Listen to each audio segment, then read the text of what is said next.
মানে ভাই এই চোরদের হাতে যে আপনারা দেশটা তুলে দিলেন, এই চোররা তেলে কি করবো চিন্তা করছেন আপনি? বিএনপির একজন নেতা, নামধারী নেতা, স্কুলের জেনারেটর চুরি করে নিয়ে গিয়ে বেশ চালাইতেছে। এলাকার পোলাপান হাতে নাতে কট দিছে, চিন্তা করছেন আপনি? এরা আবার কয় যে দেশটা তারা বলে সুন্দর মতো চালাবো। আর তারেক রহমান স্যার, আপনার এই দলের ভিতরে যারা চোর আছে, সেসকা চোর, পাতি নেতা, এদেরকে বাদ দিয়া ভালো লোককে সাথে নিয়ে আপনারা রাজনীতি করেন।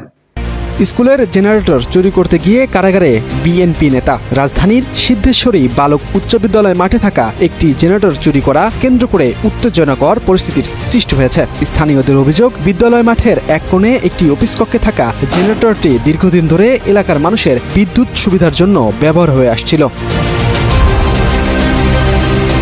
গত মঙ্গলবার রাত 2টার সময় স্থানীয় বিএনপি নেতা শামীম হোসেন ওরফে ফরমা শামীম এবং মারফুতুল্লাহ শাহেদের নেতৃত্বে কয়েকজন সহযোগীকে নিয়ে স্কুল গেটের তালা ভেঙে বিদ্যালয় প্রাঙ্গণে প্রবেশ করেন। এ সময় তারা জেনারেটর রুমের দায়িত্বরত দারোয়ানকে ভয়ভীতি দেখিয়ে রুমের তালা ভেঙে ফেলেন। পরে জেনারেটরটি একটি পিকআপ ভ্যানে জোরপূর্বক তোলা হয় বলে অভিযোগ উঠেছে। মোহাম্মদ শামীম হোসেন ওরফে ফরমা শামীম রমনা থানার বিএনপির সদস্য সচিব। শামীম হোসেন ও তার লোকজনের বিরুদ্ধে এলাকায় বিভিন্ন চাঁদাবাজি সহ অনেক অনিয়মের অভিযোগ শোনা গেছে।